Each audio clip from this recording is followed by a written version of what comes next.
बिस्मिल्लाहिर्रहमानिर्रहीम। अभी आज सदर ट्रंप भी इंडिया के दौरे पर आए हुए हैं। सदर ट्रंप ने एक किस्म की नरेंद्र मोदी के मुंह पर तमाचा मारा है। जो सदर ट्रंप ने पाकिस्तान की दहशतगर्दी के खिलाफ जंग के लिए, पाकिस्तान का अमन का सफीर बनने के लिए, इस हवाले से सदर ट्रंप ने पाकिस्तान की से मोहब्बत का इजहार किया है, पाकिस्तान की तारीफ की है, जो नरेंद्र मोदी को हजम नहीं हो रही। आज मुझे हिंदुस्तान से एक न्यूज में आई,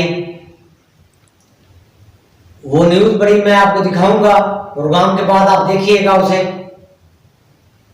नरेंद्र मोदी क्या ये समझता है, या आरएसएस क्या ये समझती है कि वे मुसलमानों को निकाल देंगे वहां से? ये इनकी भूल है। ये भूल जाए, कहीं ये ना हो कि हिंदुस्तान से हिंदुओं को निकाला जाए और हिंदुओं को पूरी दुनिया में जाए पनाह ना मिले। अब वक्त आ गया है कि हिंदुस्तान के मुसलमानों के लिए एक अलग से मुल्क, हिंदुस्तान के इलाके में जहां जहां मुसलमानों की आबादी है वहां उनको अलग मुल्क दिया जाए। कश्मीर के मुसलमानों को, कश्मीरियों को, चाहे वो किसी भी मजहब से हैं, उनको अपना कश्मीर उनको दिया जाए, ना कि वहां से अपनी फौजी इंडिया ने जो वहां छोड़ी हुई हैं उनको निकाले और कश्मीर के लोगों को हक खुद इरादियत दे। अगर वो पाकिस्तान के साथ शामिल होना चाहते हैं तो मोस्ट वेलकम। अगर मकबूजा कश्मीर के लोग अपने अलग हैसियत में रहना चाहते हैं तो मोस्ट वेलकम। हम उनकी मदद करने के लिए तैयार हैं। तो मेरे साथ अमजद हुसैन साहब मेरे लीडर हैं, ये मौजूद हैं। ये बताएंगे कि इंडिया में मुसलमानों ने कितने साल तक हुकूमत की और इंडिया के मुसलमानों ने जो कुर्बानियां दी हैं, हिंदुओं ने तो 0% भी वो कुर्बानियां नहीं दी। जनाब अमजद हुसैन साहब। बिस्मिल्लाहिर्रहमानिर्रहीम। बहुत शुक्रिया रमज़ान साहब, और इस हवाले से आपने मुझे पाकिस्तान की मोहब्बत में और इंडिया ये जो हरकत कर रहा है ये बहुत गलत है। इंडिया को शायद मालूम नहीं है कि मुसलमानों का मुल्क है इंडिया, और मुसलमानों की हुकूमत रही है यहाँ में 1000 साल तक मुसलमानों ने यहाँ पे हुकूमत की है। इंडिया का जो लीडर है नरेंद्र मोदी, ये मुझे पता नहीं इसको क्या हो गया है कि इसको ये समझ ही नहीं आ रही कि ये मुसलमानों का मुल्क था, मुसलमानों की हुक्मरानी रही है यहाँ पे 1000 साल तक, और इंशाल्लाह आइंदा भी मुसलमानों की ही हुक्मरानी रहेगी। तो इंडिया में जितने भी मुसलमान हैं, मैं उनसे कहता हूँ कि वो अपनी जिद्दोजहद जारी रखें और इस नरेंद्र मोदी को ये सबक सिखाना है, इसको पता चल जाए कि मुसलमान के खिलाफ जो ये मुहिम जो चला रहा है वो किस तरह चलाते हैं। यहाँ पर चाहे नरेंद्र मोदी आ जाए, चाहे कोई भी आ जाए, मुसलमानों के खिलाफ कोई भी यहाँ पे कोई मुहिम जो है वो कामयाब नहीं हो सकती, क्योंकि ये मुसलमानों का मुल्क है और ये मुसलमानों का मुल्क रहा है। और इसके लिए जो मुसलमानों ने कुर्बानी दी है वो आज तक ना किसी ने दी है और ना कोई दे सकता है, क्योंकि जो कुर्बानी मुसलमान दे सकते हैं वो कुर्बानी जो है किसी और में इतनी हिम्मत और जुर्रत नहीं है।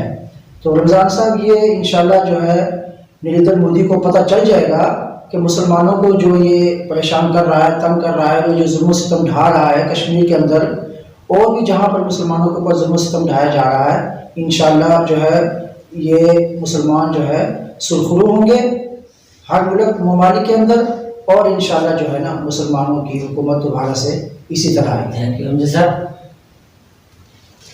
हम नरेंद्र मोदी साहब को हम पैगाम देना चाहते हैं, जो कि हमारे मुसलमान मुकर्रर बता चुके हैं उन्हें और बता भी रहे हैं कि जब इंडिया की आज़ादी की तहरीक चली तो उसमें 95,300 लोग जो उस तहरीक में अंग्रेजों से लड़ते हुए शहीद हुए, वफात पा गए, तो उनमें 61,300 मुसलमान थे कुर्बानी देने वालों में। नरेंद्र मोदी साहब, आपके हिंदुइज्म के पुजारियों ने 0% कुर्बानियां नहीं दी। कुर्बानी दी सिख लोगों ने, कुर्बानी दूसरे मज़ाहिब के लोगों ने दी, लेकिन आपके लोगों ने कोई कुर्बानी नहीं दी। आप तो बिला वजह हिंदुस्तान के ठेकेदार बन चुके हैं। ये वो वक्त दूर नहीं कि जब पूरे हिंदुस्तान में मुसलमानों का परचम लहराएगा, पूरे हिंदुस्तान पर मुसलमानों की हुक्मरानी होगी। हम आपको वार्न कर रहे हैं कि आप कश्मीर पर जुल्म और सितम बंद करें, हिंदुस्तान के मुसलमानों पर जुल्म और सितम बंद करें। अगर आप खित्ते में अमन चाहते हैं, मैं अमेरिका के प्रेसिडेंट सदर ट्रंप साहब आए हुए हैं, मैं उनसे भी अपील करता हूं कि वो इस नरेंद्र मोदी को समझाएं कि ये इंसान बने, एक फासिस्ट जो इसका जहन है उससे बाहर निकले, इंसानियत की खिदमत करे जैसा कि एक इंसान को करना चाहिए। आज हमारे दोस्त ने इंडिया में एक लड़का बात कर रहा था जहाद के हवाले से, मुसलमान लड़का था, वो कह रहा था कि हमें अपने कानून की, मुल्क के कानून की पासदारी करनी चाहिए, और जहाद के हवाले से बात कर रहा था कि जहाद, भाई जहाद इस्लाम में, आप कुरान पाक की आयतें पढ़ रहे थे, कुरान पाक की आयत में है, कुरान पाक में है, ये भी सुने भाई जहाद उस वक्त तक करो मुशरिकों से जो शिरक करते हैं, जब तक के वो सीधे रास्ते पर ना आ जाएं। यानी उस वक्त तक उन्हें मारते रहो, काटते रहो, जब तक वो अल्लाह अल्लाह ना करें, अल्लाह के नाम को ना पुकारें, अल्लाह को वादा शरीक ना जाने, उस वक्त तक जहाद करना फर्ज भी होता है। लेकिन इस वक्त तमाम मुस्लिम ममालिक हैं, एक फर्द जहाद करता था जिस वक्त, जैसे अब फर्द का जहाद नहीं है, अब मुसलमान ममालिक की और हिंदुओं की जंग होगी, और इस दो जंग दूर नहीं, मुझे लग रहा है कि बहुत जल्द वो जंग भी होगी अगर नरेंद्र मोदी बाद ना आया, कश्मीर पर जुल्म सितम करने से बाद ना आया। मेरी आपसे रिक्वेस्ट है नाज़रीन से कि ये दोस्त जो वहां मुकर्रर है, तकरीर कर रहे हैं, वो पूरा हवाला देंगे मुसलमानों के हवाले से, जो मुसलमानों ने कुर्बानियां दी हैं। आप उसकी तकरीर को, उसकी स्पीच को लाजमी सुने, और आप उसके सुनकर हमारे चैनल पर हमें अपने रद्द-ए-अमल का इजहार भी करें। हम आपकी राय का एहतराम करेंगे और आपकी राय के मुंतज़िर रहेंगे। तो इंडिया गेट पर जाते वक्त लिस्ट देख लीजिएगा, लिस्ट इंडिया गेट पर। आपको मालूम है, इस देश की आजादी के लिए, इस देश के संविधान को बचाने के लिए, इस देश को, हिंदुस्तान को अंग्रेजों से आजाद कराने के लिए 95,300 लोगों ने अपनी जान का जो नजराना पेश किया था, उनके नाम इंडिया गेट पर आज भी लिखे हुए हैं। इंडिया गेट पर आज भी उन 95,300 लोगों में 61,395 सिर्फ मुसलमानों के नाम है। 61,395 सिर्फ मुसलमानों के नाम, 95,000 टोटल, उनमें मुसलमान कितने? 61,000।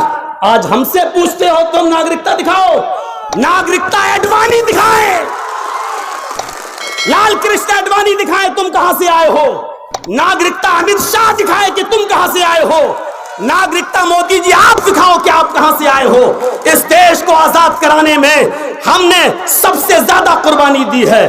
पिछले 14,480, मैंने पूरा एक नोट किया है, पिछले 14,480 लोगों ने, दलित 10,777 लोगों ने, स्वर्ण 598 लोगों ने, सिख 8,050 लोगों ने, इन सिखों ने कुर्बानी दी। मोदी, जिनके संरक्षण में तुम बैठे हो, आरएसएस, जनसंघी, इनका भी नाम देख लो, 0/0, एक ने भी इस देश की आजादी में हिस्सा नहीं लिया।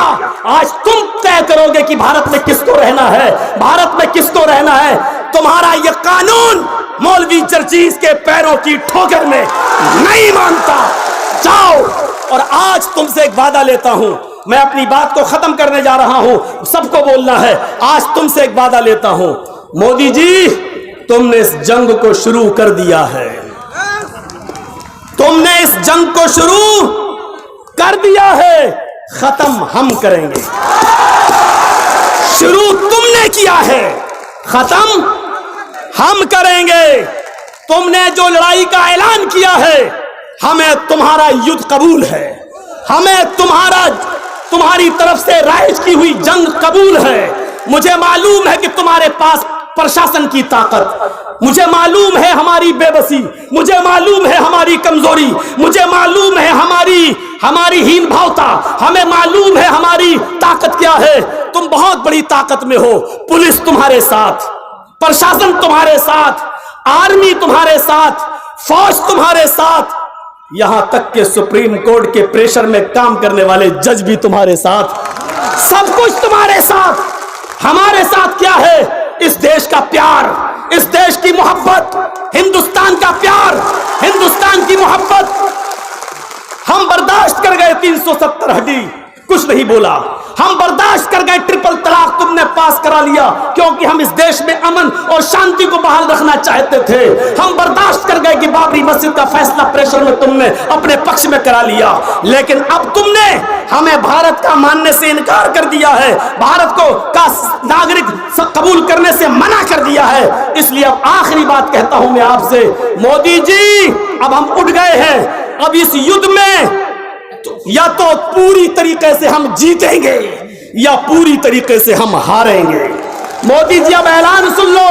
हम इस बंगाल की धरती पर एक ऐलान करके जाते हैं, अब इस जंग के अंदर या तो तुम्हारी जीत होगी या हमारी जीत होगी। इस जंग में हम या तो पूरी तरीके से जीतेंगे या पूरी तरीके से हारेंगे। जीते तो वतन मुबारक, हारे तो कफन मुबारक, हारे तो कफन मुबारक।